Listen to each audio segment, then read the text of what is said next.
Why Draymond Green's final three fouls crushed the Warriors in their Game 3 loss and changed the series.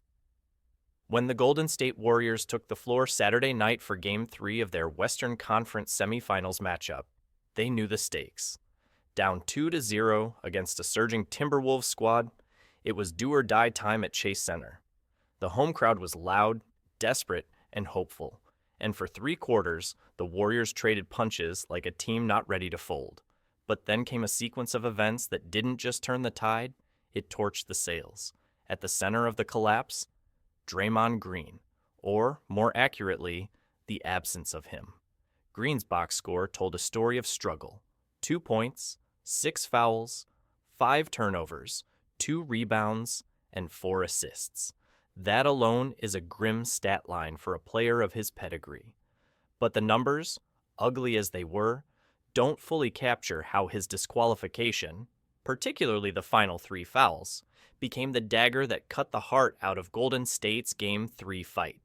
This wasn't just a bad night. This was a seismic shift in a series hanging by a thread. Foul number. The turning point. The Warriors held a slim 3-point lead midway through the third quarter. It wasn't dominance, but it was control. Then came the whistle. With 6:46 remaining in the third, veteran referee Scott Foster blew the call, at least in the eyes of the Warriors. Draymond had taken contact from Julius Randle, who extended his arm into Green's chest. A classic 50-50 play? Maybe. But the call went against Draymond. Warriors head coach Steve Kerr didn't hesitate. He challenged the play, not because Green lobbied for it, but because the entire coaching staff believed it was a textbook example of offensive initiation. Randle extended, Green took the hit, and Foster still ruled a block. Challenge unsuccessful.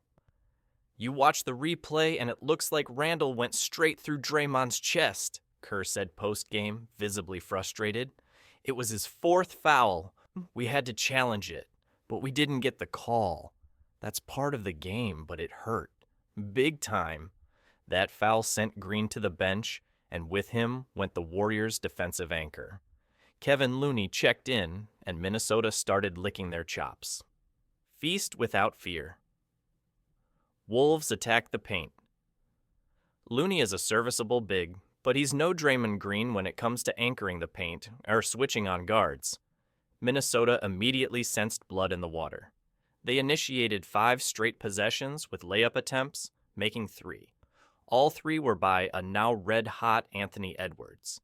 Before Green's 4th foul, Edwards was pedestrian, 11 points on 4 of 13 shooting, and a -12 in plus-minus. After Green hit the bench, Edwards torched the Warriors with 25 points on 9 of 15 shooting, flipping the game on its head. He ended with 36. The Timberwolves weren't just playing better, they were playing freer. Foul number 5. The weirdest call of the night.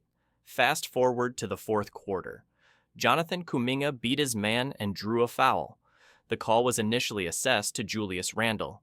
He immediately signaled for a challenge, visibly pulling at his jersey like he'd just been wrongfully accused. Upon review, it wasn't Randle who got the foul. It was Draymond Green. That's right, a call made after a challenge, where Draymond wasn't even the primary player involved, turned into his 5th personal. The reason? Officials claimed Green was tugging on Randle's jersey. How Randle somehow forecasted the review would lead to a foul on Draymond is another mystery entirely, but the result was devastating. 18 seconds later, things somehow got worse. Foul number 6. The nail in the coffin, Jaden McDaniels drove baseline and went up for a dunk. Draymond rotated, took position, and challenged. It looked clean. Replay suggested minimal, if any, contact. But the whistle blew again. Green, stunned, sprinted down the sideline in disbelief. His night was over with 4:38 left to play. The Timberwolves hit both free throws. Green stormed to the bench. The Chase Center crowd was silenced, and the Warriors, now down by 2, would never lead again.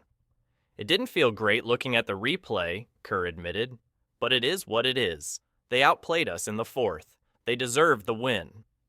The defensive collapse. Green's absence exposed the Warriors in every way imaginable. No switching, no help rotations, no communication from the back line. In his place, the Wolves waltzed into the paint and dictated the closing minutes. Minnesota outscored Golden State 31-22 in the fourth quarter. They looked like the better team. They were the better team, especially once Green exited. Jimmy Butler, who dropped 33 in a gritty performance for the Warriors, put it best. "Draymond is one of the top defenders on earth," he said post-game. "When he's out, you feel it. You don't got anybody quarterbacking the defense, directing traffic, switching onto guards, diving for loose balls. It's just different." Stats don't.